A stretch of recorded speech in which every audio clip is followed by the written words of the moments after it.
Hey everyone, I'm Julie Gunlock, host of the Bespoke Parenting Hour.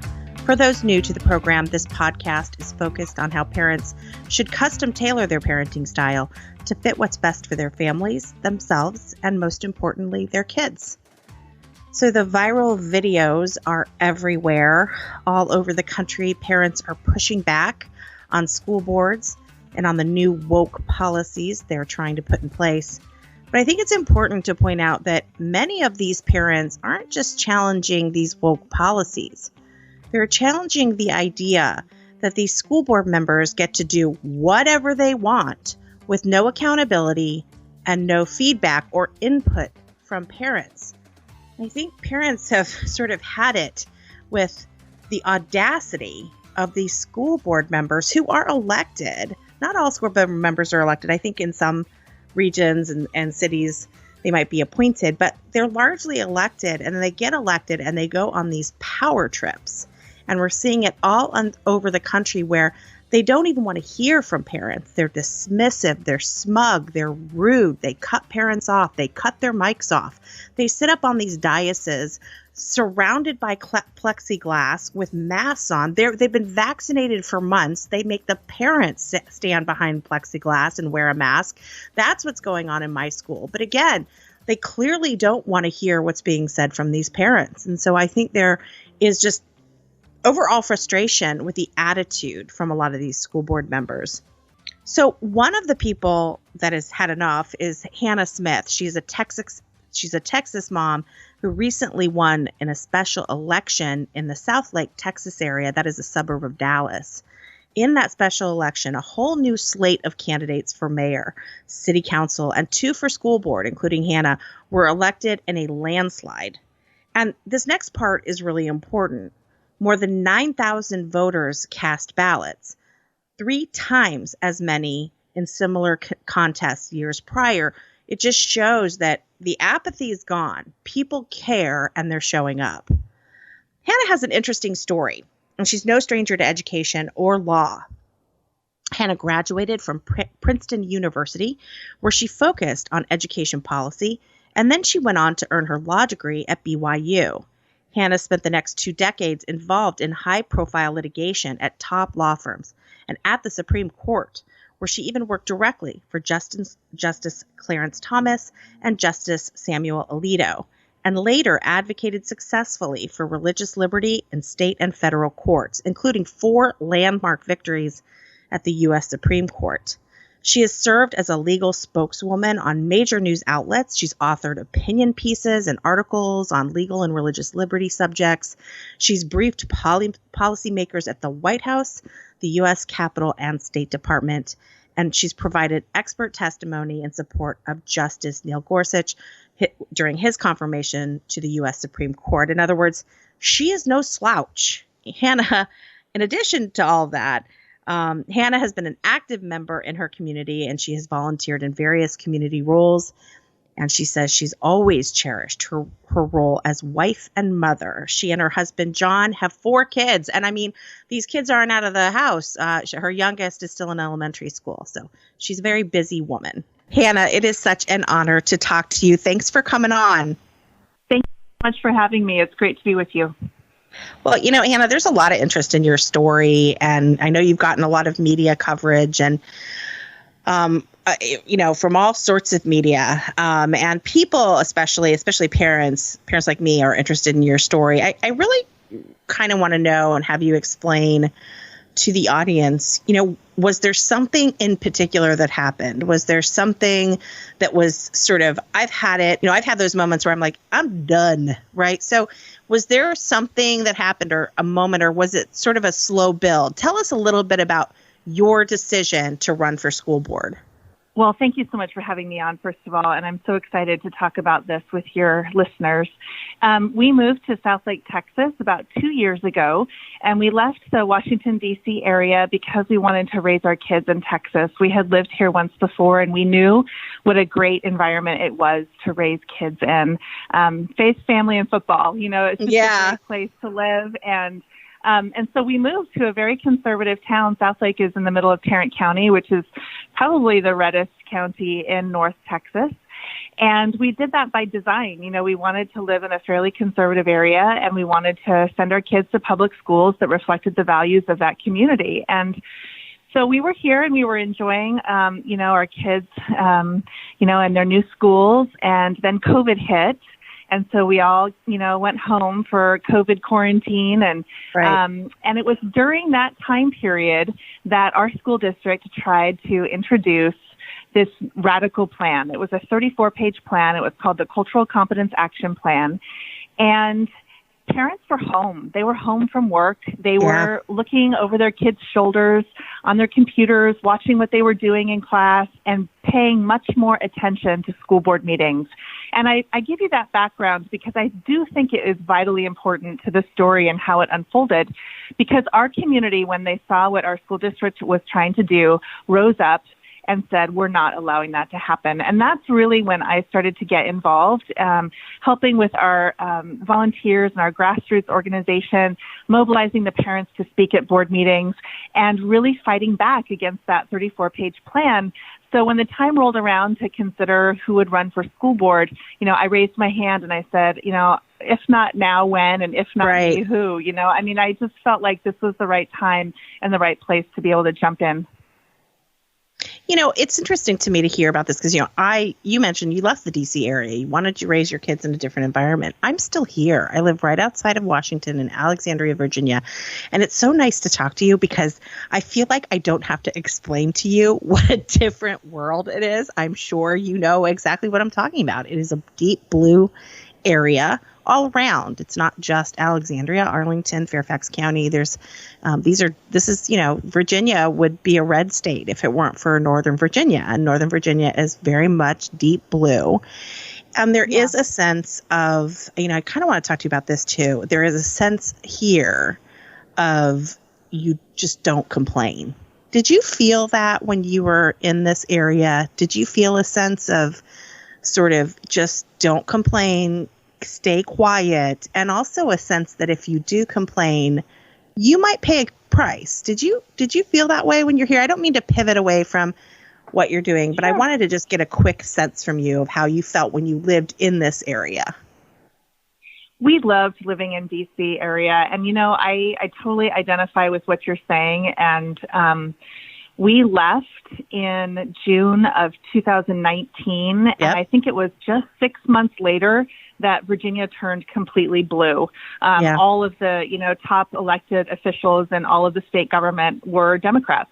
And we sort of saw that coming, and that was part of the reason why we left, to be quite honest, because we just felt like, at one point, Virginia was more Republican, but it has definitely taken a different turn in recent years. And so I understand what you're saying. I think anywhere, really, it's not just the D.C. area, but anywhere where you feel like you're not in the majority, you do feel like there's a certain risk to speaking out. And even here, I have to say, in, red Tarrant County, there are people who still feel like there's a price you pay if you, stand up and speak out. And I think that's unfortunate because this cancel culture that has taken over, it pays a price for people to have to stand up and say what they really believe. They do risk getting doxxed and canceled. Yes. And there's a risk to the children. I think that there's a lot of people who feel like, well, if I speak up, then my child may not get a particular spot on a sports team. My child maybe won't get the attention or the, and I don't want to suggest there's some sort of conspiracy, but I do think that and it might not be justified, but I do think some parents feel that way, that it's better to be quiet and get along and not really raise a stink. But I think it's gotten to the point where, I think because of COVID, what you mentioned, being home, hearing things, listening, being present, being there in the classroom with their kids has made people go, hold on a sec. So you mentioned this group of parents so it wasn't just you. You had a group of parents that were very concerned. And I thought one thing that was really interesting about your story is the turnout of the vote. It was something like 9,000 voters cast ballots, and that was 3 times as many as in recent or as in years prior. That motivation, it's great to see that. And I think that's happening nationwide. Do you think that will continue? In other words, do you think the next year, I think nationally it's the turnout for school board elections is very, very low. It's like 5%. But do you think we're going to start to see more of what happened in your town, more people showing up, more interest? Will that be prolonged, or is this just kind of a temporary trend? That's a great question. And no doubt we had the highest voter turnout in a non-presidential municipal election in our city's history. Normally, we had single-digit turnout, single-digit percentage turnout for municipal elections. Most of our current school board members were appointed and then ran unopposed to get on the school board. Mm-hmm. We only had one other person who actually ran opposed to somebody out of the 7 members of our school board. And, traditionally in our town, there was probably maybe, 3,000 people that turned out for a municipal election. And that's if you had like a city council person running or a mayor running. In our election, we had almost 10,000 voters turn out, and it was largely driven by the school board election. We did have 2 city council candidates running opposed races, and we had a mayor's candidate running an opposed race. But it was largely the CCAP and the school board issues that drove the turnout. And we won in a landslide. It was a 70-30, a 40-point margin win, which was huge. Huge in our city's history and huge around the country. People had just not seen that happen before.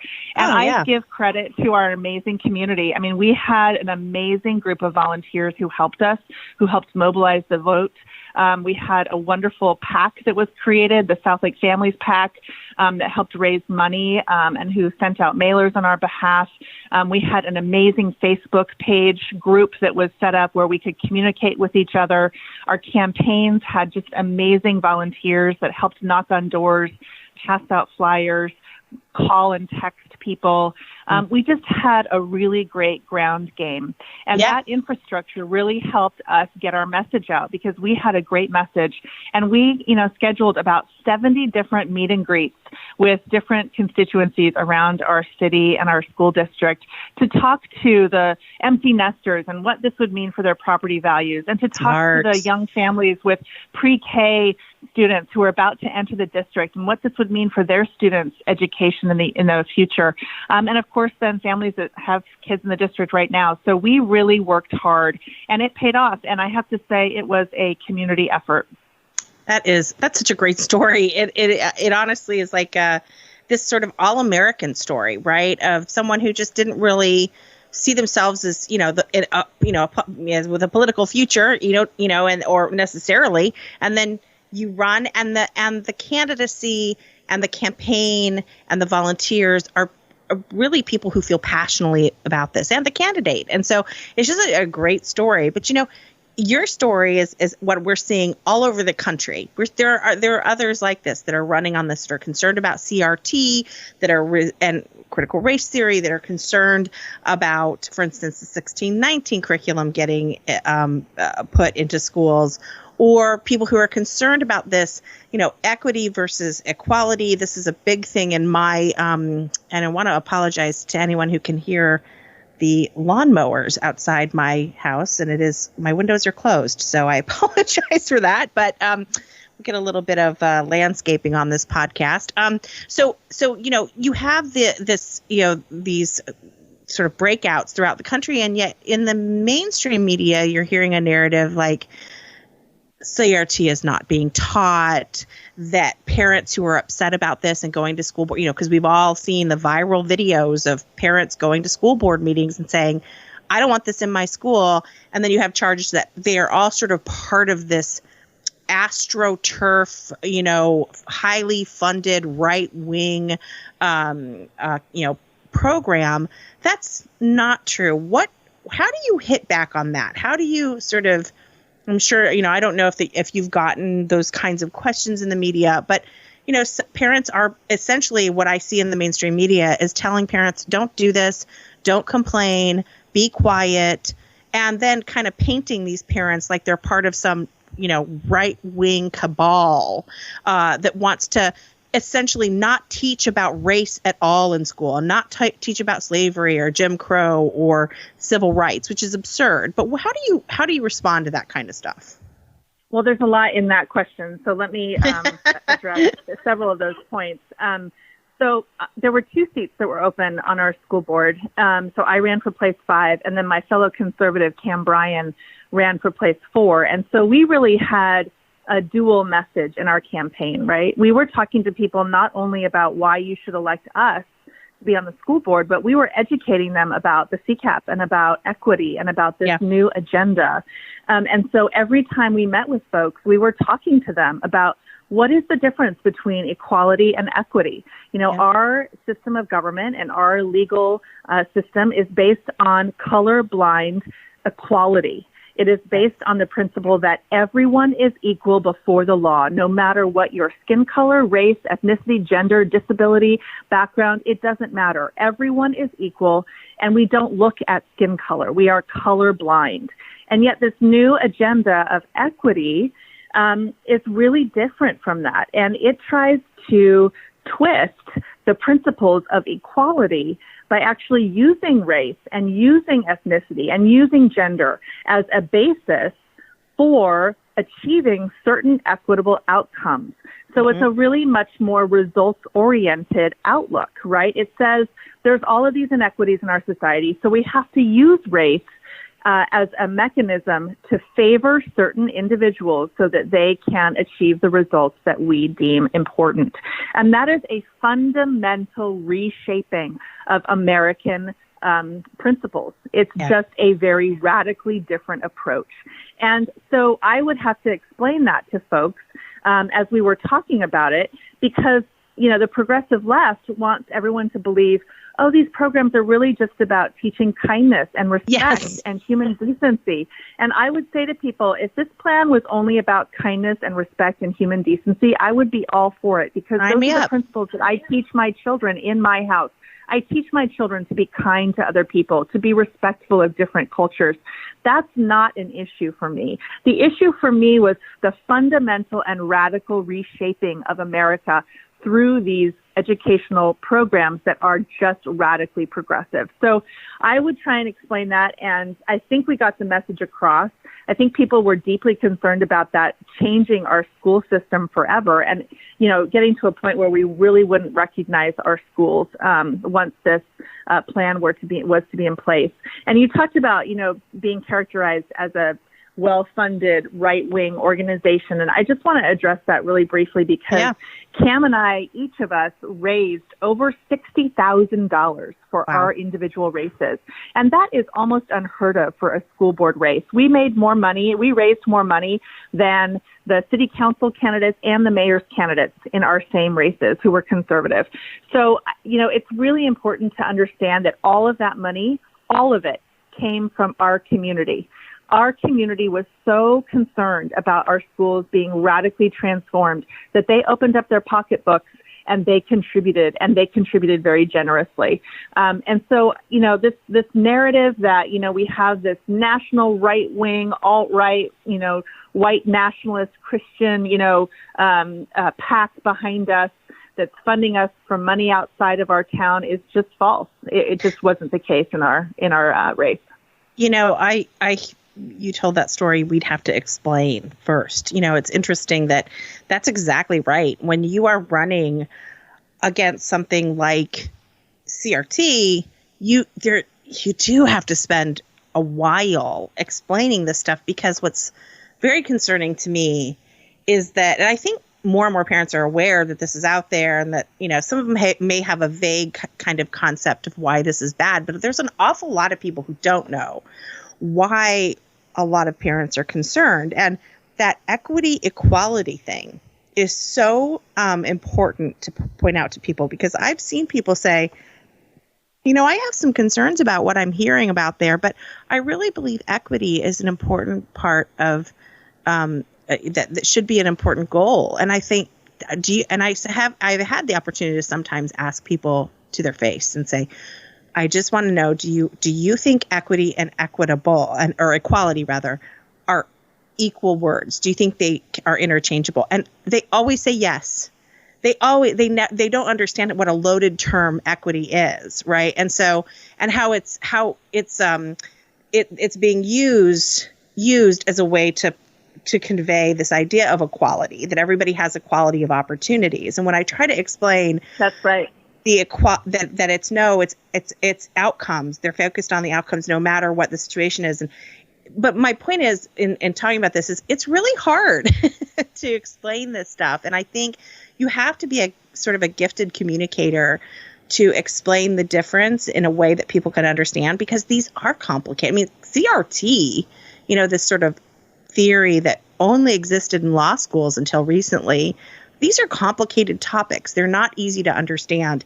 And what bothers me so much, and why I'm so glad you're out there really trying to inform people about the realities of these programs that have different names. Like you said, the one in your school is different. Ours is Equity for All. That's what my school district is sort of launching.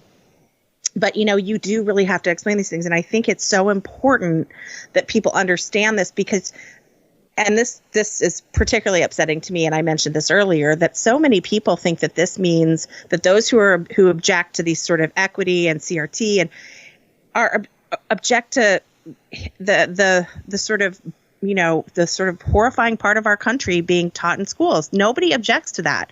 Nobody thinks that kids don't need to learn about slavery and Jim Crow and the civil rights movement and other parts of our history that are really horrifying. This is a part of it. And I think what bothers me also is this idea that America hasn't improved at all since those parts of our history. There's this kind of narrative that, well, it's just as bad as it's always been. Bill Maher kind of touched on this on his show about how, look, can we just admit that things are getting better?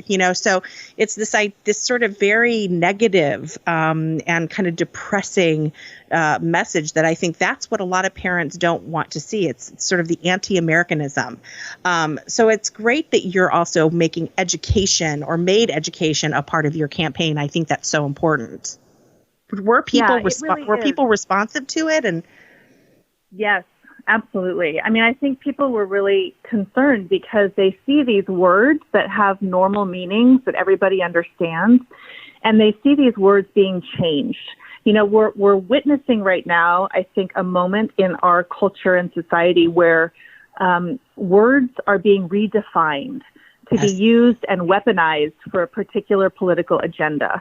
And so when you talk about things like equity, well, if you look up equity and equality in the dictionary, they actually do have very similar definitions if you look at them in the dictionary. But that's not what the political connotation is when they are being used in this context. So you almost have to just, explain to people that our vocabulary is being redefined to achieve certain political agendas. And another thing that I would talk to people a lot on the campaign trail about was, we've seen in other states where these equity programs have gone. We can look to California or Massachusetts or New York or even, Illinois and see where equity audits have taken school districts. For example, in New York, Bill de Blasio had an equity committee, and he charged them with reviewing all of the gifted and talented programs. And the equity review decided that because there was a higher percentage of Caucasian and Asian students in gifted and talented programs, that they were going to completely disband the gifted and talented programs because there weren't enough Hispanic and African American students in those programs. And I'm saying to myself, well, why don't you do something to help the Hispanic and African American students qualify instead of getting rid of the program altogether? And so we talked about that on the campaign trail. What does that mean for our school district? If we were to go down this equity path, where would that take us? Would our, award-winning gifted and talented programs be taken away? It's something to really consider. And our school district is pretty unique because we have a pretty small district. We only have about 8,500 students, about 1,200 staff. Our district is pretty much within the confines of one city, and we have, 5 elementary schools. We've got 2 intermediate schools that cover 5th and 6th grade. We've got 2 schools that cover 7th and 8th grade, and then we've got 1 high school that's for 9th and 10th, and 1 high school that's for 11th and 12th. So we're a pretty small district, and in this 34-page CCAP report, they actually said that they had done a review of all of the academic test scores of our students, and they had concluded that there was no statistically significant difference in educational outcome based on race. So what does that tell you? That tells you that there are no educational inequalities in our school district based on race. Right. So why on earth do we need to adopt an equity policy that would purport to achieve certain equitable outcomes in education based on race when we don't have any inequalities to begin with? They don't exist. Right. And it's interesting because, these are the questions that often, that's part of the reason there's an intimidation campaign going on, because when you really get into the data and when you really look at the facts, and then when you consider what they want to do, like take away, AP classes and advanced classes, then it doesn't make sense, and you realize how damaging it's going to be. And I think parents, once they realize this kind of stuff, and giving parents specific examples is really important. Now, I will tell you, Hannah, they have removed advanced math classes in Virginia schools. This is at the behest of obviously our Democrat. It's absolutely horrible. And and it's interesting that suddenly some people in my very I call them it's like they're like timid in my community to speak up. Suddenly people are like, wait a minute, what? I'm not going to get advanced math. There's not going to be TAG. We call it the Talented and Gifted program here in the city. And my gifted child, who has always been interested in numbers and counting, is suddenly going to be sitting in a class where he's bored. What is so horrifying too is many times these advanced placement classes, they can, teachers will notice a child has, unique abilities or unique interests, and they can pull some of these kids who do live in poor households, and they can see that, they need these advanced math placement. It really helps a lot of these kids in these poor communities or special needs communities. And so what's horrifying is you're actually harming the very children, because these are merit-based. These are merit-based programs. And I'm sure you probably also have heard the situation in this community of TJ, right? Thomas Jefferson High School, best high school in the United States, right? It's a math and science high school. And you have to take essentially a math and science test to see if you qualify to get in. I would never, ever have gotten into this high school. Okay. Like, these are the bright, brilliant children that go to this high school. Again, entirely merit-based. And they've now taken away the test because they, as you said, you mentioned this, they didn't have enough. They had too many Caucasians, and really it was Asians. TJ has a lot of Asian students. Right. And because there weren't enough Black and Hispanic students, they have now taken away the test, and they're going to offer these positions to Black and Hispanic children that probably aren't going to do well or maybe too challenged, and then they'll feel defeated. And so the whole thing's such a mess. And again, I think it's important when you hear like Joy Reid, right, on MSNBC say, gosh, it's all a myth, right? CRT isn't in schools. Well, but the philosophy of CRT, which puts people, which kind of, really, is obsessed with outcomes and is very narrowly focused. Undermines meritocracy, right? Exactly. Exactly. So this is, but I think it is important to point out to people there are actual consequences. You said that. You were like, you got to point out that you can't just talk about this up in like the ether and like these very theoretical terms and, know the difference between equity and equality. I mean, that's all great. We need to do that. But we also need to point out the real world consequences of that stuff. And that is compelling. And so you were doing that. You started to get parents nervous about this, and that groundswell, that just huge numbers that turned out, is evidence. It's real evidence that parents are waking up to this stuff and they're afraid. What is on your agenda? What are you going to focus on when you're in office? We hit the ground running in May.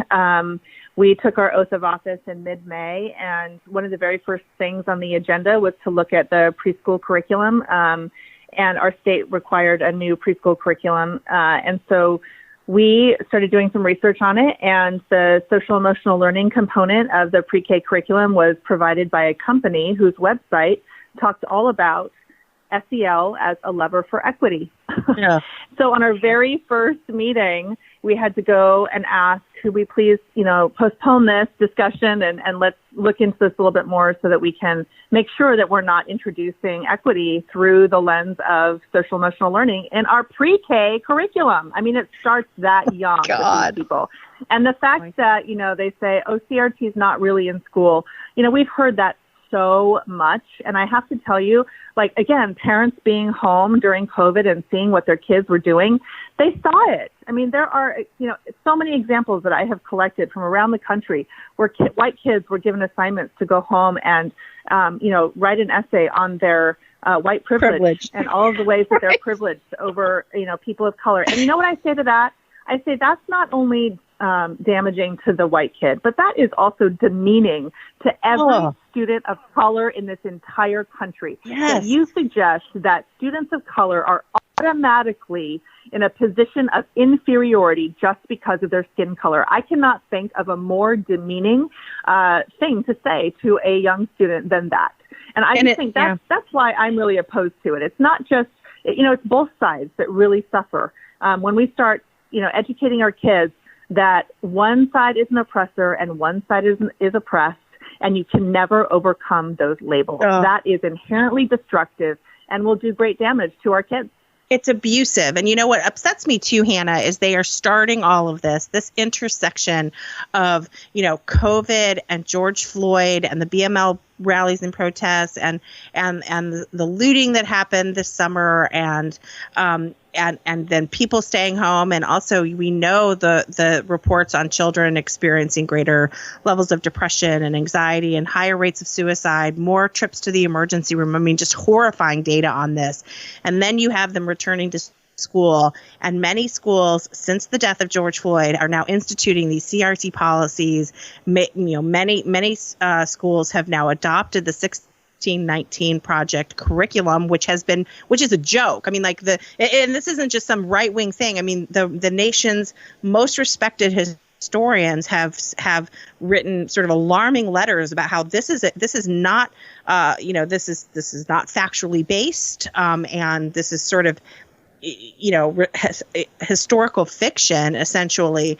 And we really should not be teaching students that. And so since it's just amazing to me that it was, COVID and then the death of George Floyd kind of coming together to create this, I think, just radicalism. Radicalism. And it's a perfect storm, but it's also it's literally some of these school administrators and some of these school boards, and I'll include my city's school board in that, it's there's no stopping them. They just are going full steam ahead, and it has emboldened them. And I think they also sense the media is, there's in the mainstream media, there's very little pushback on stuff. And in fact, there's an effort to smear the parents who, it's just horrifying. In Fairfax County, a woman who grew up under Mao. I mean, she grew up in China. She immigrated here, she gets up and she says, this reminds me of Maoist China. And I mean, which AstroTurf group is she a part of? It's just so insulting. And so it really is alarming. And I think that like you said, that perfect storm. So kids are now vulnerable. They are on edge. They're dealing with more anxiety, and then they're going to go to school. And they're going to be taught this hopeless message about how you live in a terrible country and your white friends are superior to you and you'll never reach the American dream. It's really horrible. It's a terrible thing to do to them. It is. And like you said, it is abusive. And I think, we need to really remember that we set the tone for our children. We set the expectations that they will live up to. And if we are teaching our kids that there's no way that they can overcome their oppressed state, then that's a really depressing outlook for these kids. I mean, we need to be teaching them that you live in the land of the free and the home of the brave, and you can, pick yourselves up by your bootstraps, and you can achieve the American dream. That's what people all over the world have come to America to do, and that is why America is the greatest country on earth. And you're right, when you talked before about the history of our country, we need to teach our history honestly and openly, warts and all. But I still say, even with our faults and even with the things that have gone wrong in American history, we still are the greatest country on 100%. Earth, and we need to teach our children that. Well, and I feel sometimes when people sort of have this line about, America being the worst country in the world and in no way evolving and in no way facing sort of their past, like you said, warts and really some horrible incidents in our country. We do face them. We talk about them endlessly. We talk about everything. That's the thing about Americans. We never shut up. We're just always talking about things. But if you go to another country, go travel, go to other parts of the world, see how the LGBTQ community is treated overseas. See how certain races are treated in certain other countries. It is not a pretty thing. And we are flawed. Americans are flawed. But every country is flawed. And I think Americans grapple with it much more than other countries. And so I think sometimes this is, I think some of these lessons are just sort of, they show that people don't really understand the wider world and how people are treated in other countries. And I think if you did have those experiences or knew that, you might appreciate the United States a little more. But unfortunately, people aren't getting that view. I wanted to just ask you. I know that exactly right. Yeah, I wanted to mention. I had put up a blog post.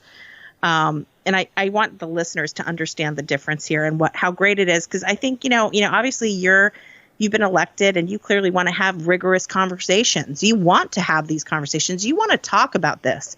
And I think if a parent came to a school board meeting who was really, upset about, the things that she heard about CRT and really thinks that CRT is important in schools and that we have to talk about this stuff, I think you would talk and you would want to listen to her and you'd want to have a really interesting conversation.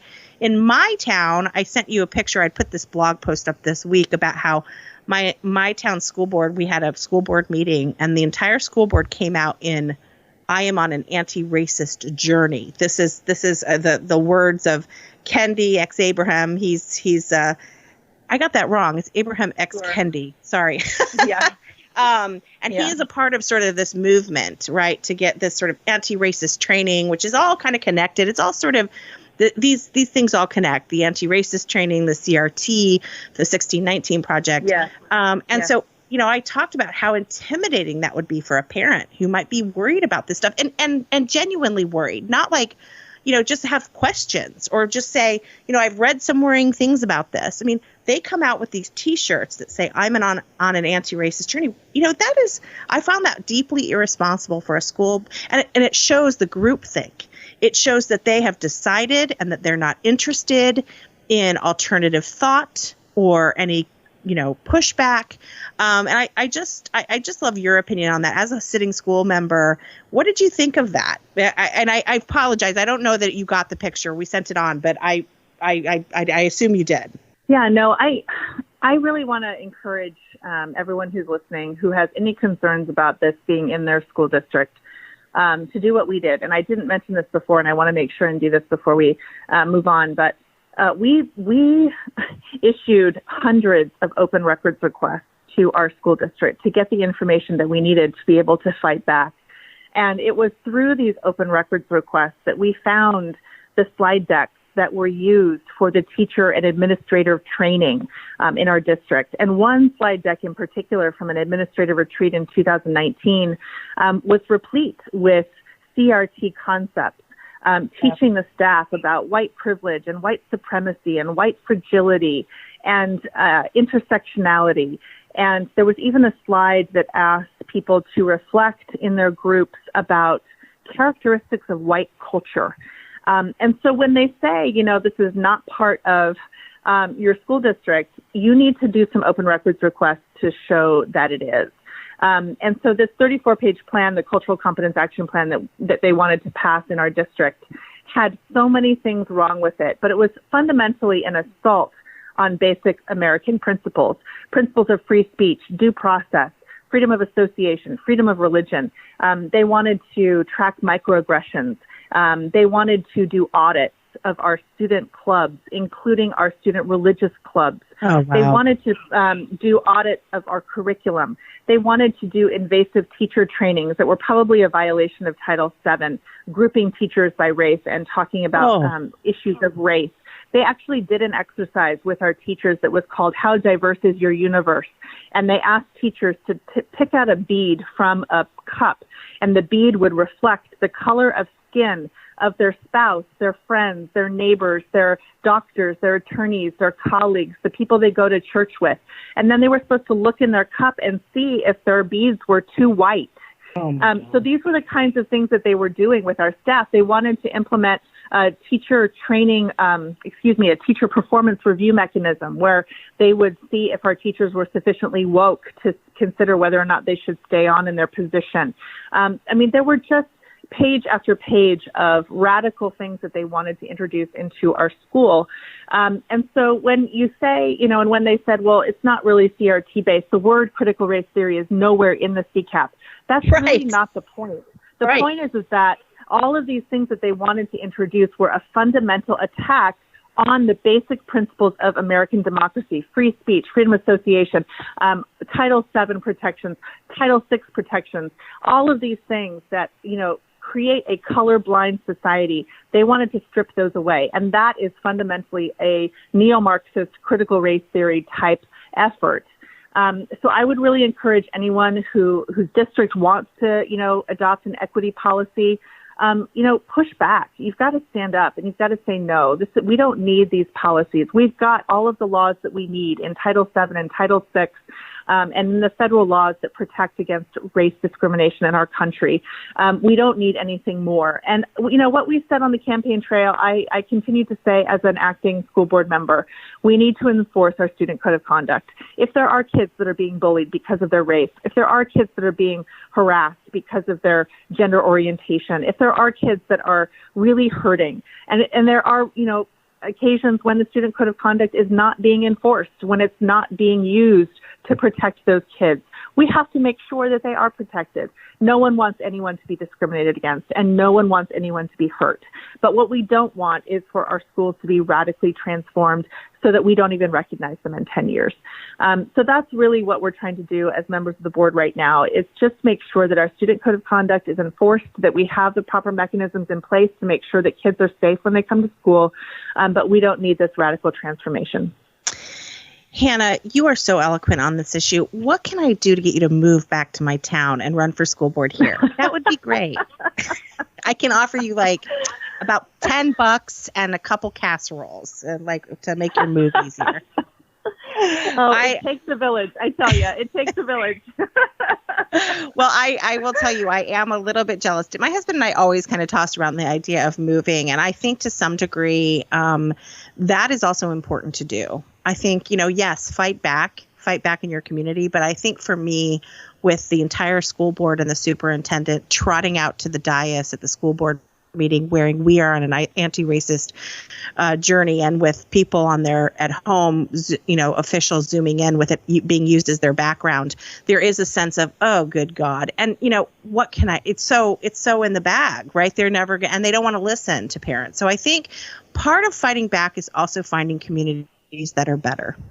And I hate to say, because I hate to lose good people in communities that are really fighting this. But I do think as people, they get married, they have children. At this point, you got to think about this stuff. It's not just like, you know how you used to look for a house and you'd look at the school rating, right? And you go, oh, they get good ratings, right? Which means it used to mean, for instance, maybe they have AP courses, or maybe they have good ratings on just the curriculum's great, or they have a lot of teachers, they have high retention rates. Now parents are going to have to start looking for this. And that's a great, I swear, I'm giving someone an idea right now. A great app would be the CRT rating of the schools, right? A rating of some sort. Is this school, dangerously woke? But the point is that I do think what you did, I think there's a lesson here too in what you did. You got out. You got, and I know you like living here and stuff, but you mentioned it has become really extreme in Northern Virginia. It has become a very unfriendly place for people with more traditional religious and conservative views. And I think that people also need to consider, not just running for office, but finding a community that suits them and is better for them. And that's what you've done. And I'm telling you, though, it is just it's exhilarating to listen to you talk. It is exciting to think of women like you and people like you and people who can so eloquently talk about this stuff running, because you're convincing, and you also obviously care. You care about, minority children and children who, might face some struggles in schools. And I think that that's the balance we need to find. And you're it's really exciting. I'm going to be watching your career, and who knows, maybe you'll come back as a congressman. Maybe we'll get you back here to DC eventually. So really, thanks for all you're doing. Thank you so much. Well, listen, Hannah, thank you so much. Oh, go ahead. I'm sorry. No, thank you so much for having me on today. And I really do want to say that I don't think any community is immune from this. So, wherever you go, I certainly thought I was fleeing it coming to Texas. I thought we wouldn't have to worry about this at all. And, in some ways, I think they thought if we can accomplish this in Southlake, we can accomplish this anywhere. So I do think that wherever you go, you're going to find this, and it's going to try and seep in. And so we're going to need people everywhere to just stand up and fight back. That's a really, really important point, to not become sort of too comfortable, to keep watching, to keep listening. Read your children's curriculum. I'm always telling people, you can get it. They have a PDF of it. They'll send it to you. You're entitled to see it. Be more active. Go to school board meetings, right? Join your PTA, lead your PTA, although that's a whole nother Oprah show on PTA, because that's a kind of a nightmare. But the point is that get active and listen, and you did. And so even if you're in a comfortable area, I think that's really good advice. Hannah, before I let you go, where can people find you and follow you? So my campaign website is still up. It's Hannah Smith, 4, CISD.com. And I have a bunch of resources up there, some news articles and some interviews, and a bunch of things that people might find helpful. And my social media is up there, as well as my email, so people can get in touch with me that way. Okay, well, listen, it is great talking to you. I'm going to keep following you. I hope you will come back either on this show, but this podcast is sponsored by the Independent Women's Forum, and we have a ton of events and speaking opportunities and other things. And right now I'm going to hang up and say, we gotta get Hannah involved, because you really are a great guest, and I appreciate what you're doing, and I wish you all the luck. Thank you, Hannah. Well, thank you for IWF and all you do. Thanks everyone for being here for another episode of the Bespoke Parenting Hour. If you enjoyed this episode or like the podcast in general, please leave a rating or review on iTunes. This helps ensure that the podcast reaches as many listeners as possible. If you haven't subscribed to the Bespoke Parenting Hour on iTunes, Spotify, Google Play, or wherever you get your podcasts, please do so you won't miss an episode. Don't forget to share this episode and let your friends know that they can get Bespoke episodes on their favorite podcast app. From all of us here at the Independent Women's Forum, thanks for listening.